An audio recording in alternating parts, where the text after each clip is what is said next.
Barcelona as a club right now is in a pretty fragile situation. Not only is there the constant shadow of economic disaster, recently we've seen on the pitch how quickly optimism and success can turn to failure and doubt. But nothing quite represents the fragility of this institution like its reliance on a single 20-year-old midfielder. Pedri's rise to the top has been astonishing. You could absolutely argue he's Barca's most important player, and that's not just hyperbole. In La Liga, Barcelona's win percentage drops from 90% with Pedri in the team to just 57% without him, which is pretty unbelievable.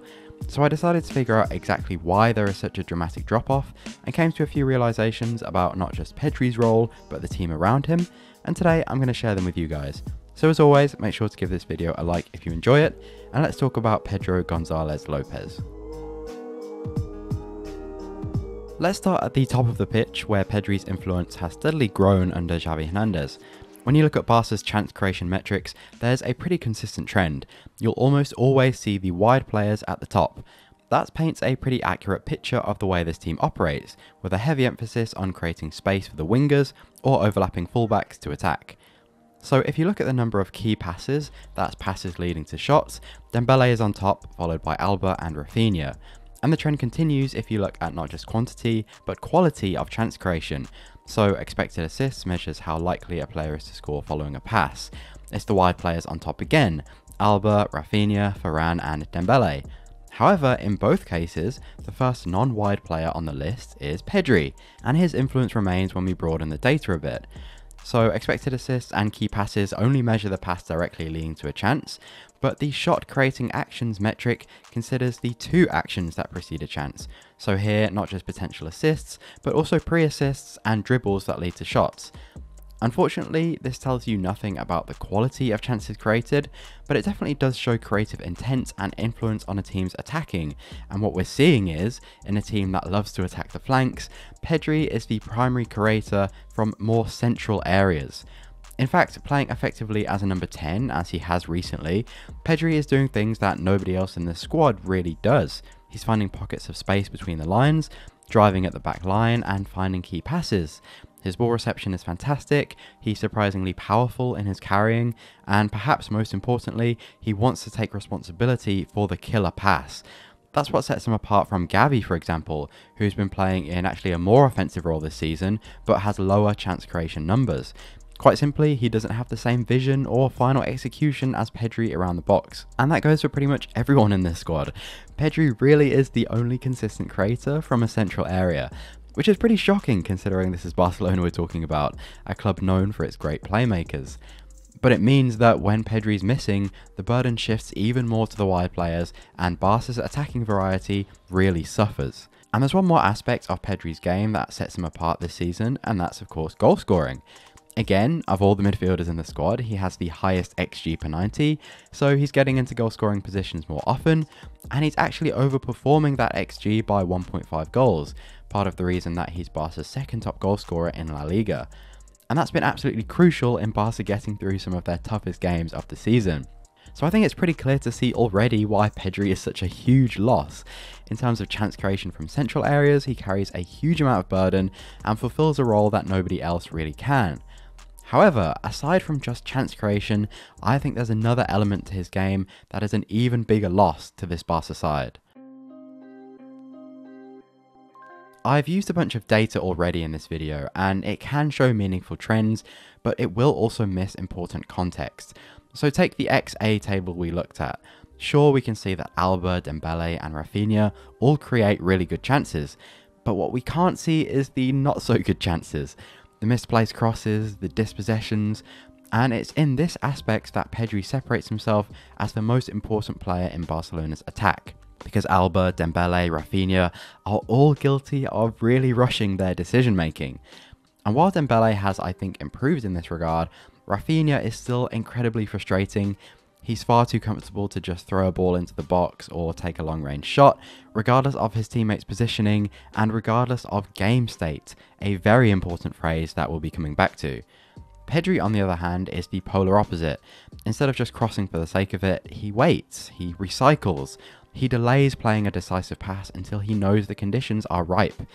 He has, as they say in Spanish, pausa. something that is lacking hugely in the rest of Barca's forwards. And I want to be clear, this isn't just about creating better quality chances, it's about controlling game states. And this is a huge issue that has cost Barca in the biggest games this season. Because for every rushed cross attempt or shot from outside the box, you're not only giving the opposition the ball, but denying yourself the opportunities to sustain an attack, and that massively affects the dynamic of the game. This costs you most against the aggressive, high-intensity teams like Man United and Bayern Munich. Because of the opposition high line and the press, you're actually in the final third much less frequently than you would usually be. That makes the value of each possession so much higher, and giving it away through a rash decision is genuinely game-changing. Pedri is the solution to this problem, and not just because of his ball usage. I really think he takes on a strong leadership role on the pitch. In an earlier video, I pointed out how frustrated he can get with his teammates regarding those easy turnovers, and I do think he has a big influence on the overall mentality of the team. I found a really good example of his all-round influence in this game away at Real Sociedad. Like United, this was an aggressive, high-intensity team, and there was a lot of back and forth, with a few too many rush decisions leading to turnovers, which was again frustrating Pedri. And following this, he really took matters into his own hands and slowed the game down. He was playing as a controller in this one, and despite the score being 1-1, he did not rush anything. It felt like he was making a point of delaying the incisive pass for the sake of control. What this created was a good 10-minute spell of Barca possession in the final third, which they hadn't had all game, and guess what? Barca capitalised on the dominance and scored 2 quick-fire goals, with Pedri getting the pre-assists for the second. And it's not a stretch to say at all that without Pedri on the pitch, the chaos could have continued, and Barca could easily have lost this game to a marginal moment, just like they did against Manchester United. Now, some of you might be thinking that I'm overstating the value of just a few simple passes, but what makes Pedri so special is knowing when to make the simple pass and when to be more adventurous. After all, he's one of the most expansive passers in this team. He spreads the ball around all the time. He can make those big diagonals or the eye of the needle passes, but only when the time is right. And that ability to manage game state is absolutely invaluable, and there are not many players in the world who are this mature when it comes to decision making, and there are clearly no others in the Barcelona squad. So with all of that, there was still one extra detail that I want to talk about, which makes his absence from the team such a headache for his coach Xavi Hernandez. One thing we've seen from Xavi as a coach that I've covered throughout my videos is his ability to create subtle tactical changes based on the opponent. For example, against Athletic Bilbao, he played an inverted winger to help progress through the high press.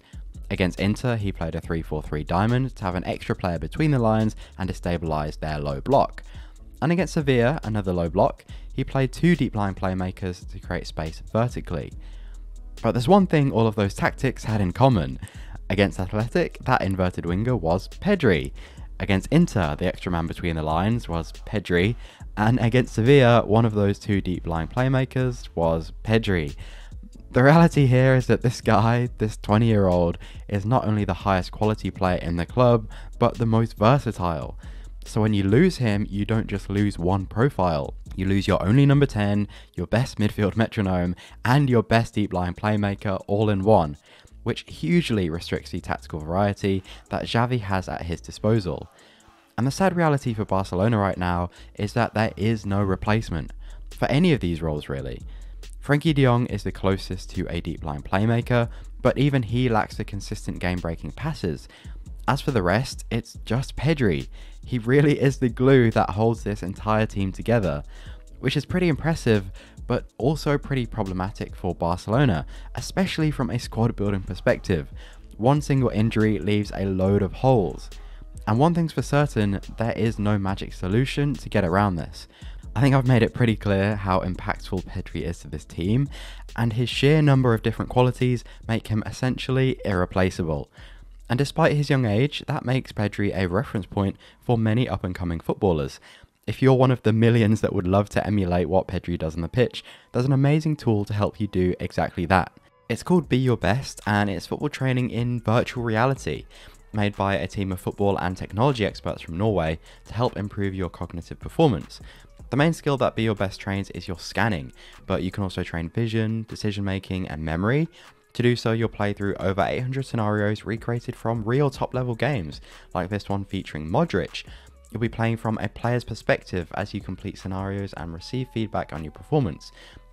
Now, Be Your Best is used by both amateur and professional players all over the world, with Arsenal star Martin Odegaard even using it during his injury period. And the results are backed by science. A recent 9-week study saw players improve their scan rate by 28% thanks to the training. So you can get 20% off your first month or off your first year by using code PURIST20 at checkout. Just go to beyourbest.com to get started. The link will also be in the description, and you'll not only be improving your game but supporting the channel as well, so everybody wins. So thanks for watching, guys. I hope you enjoyed it. Make sure you leave a like if you did, subscribe to the channel for more tactical content, and I'll see you very soon. Take it easy.